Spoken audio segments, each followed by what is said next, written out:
succession, generally, there is no order. You find that our family members are saying, no, this one is mine, this one is, the other one is mine. You find relatives sometimes, you know, laying claim over property, a property that ought to have been retained within the nuclear family. Then, on the other hand, we have what we call tested succession. Tested succession is where we have a will. And I think this is where we will focus more and also tell Kenyans why it is important for them to have a will. So in tested succession, of course, the deceased person, in this case we call them a testator. A testator will write a will, that is a written will.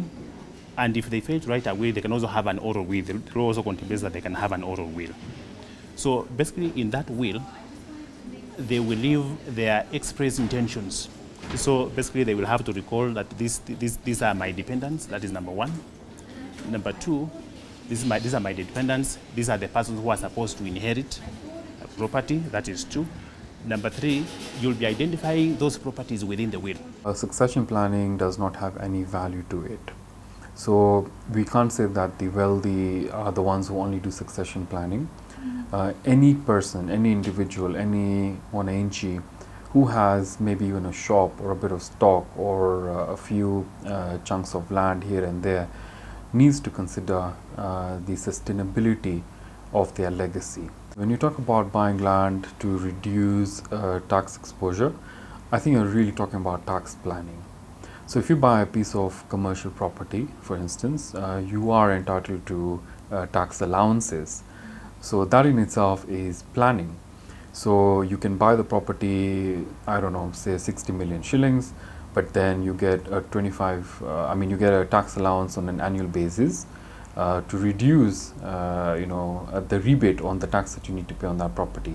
So for me, it's about structuring the particular property. Obviously, you have what we call depreciation, which means you reduce the value, but then you also get a tax allowance at the same time. So really, depending on how you want to, put your depreciation rates against your allowances, you could say you are benefiting from a tax perspective. And so a lot of family businesses are now, and have been, but now more so, forming trusts or foundations.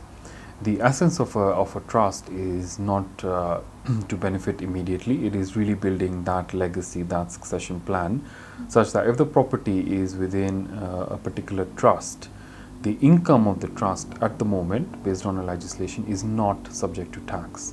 So it can be reinvested within the same scheme. However, if the beneficiaries of the trust draw out or alienate, meaning they sell any portion of the assets of the trust, then that will be subject to tax, and that was brought in by the Finance Act 2023. Not so many people, of course, understand the subject of trust. But as far as wills are concerned, I want to make reference to the estate of Nderitu Gachagua, the former late governor of Nyeri.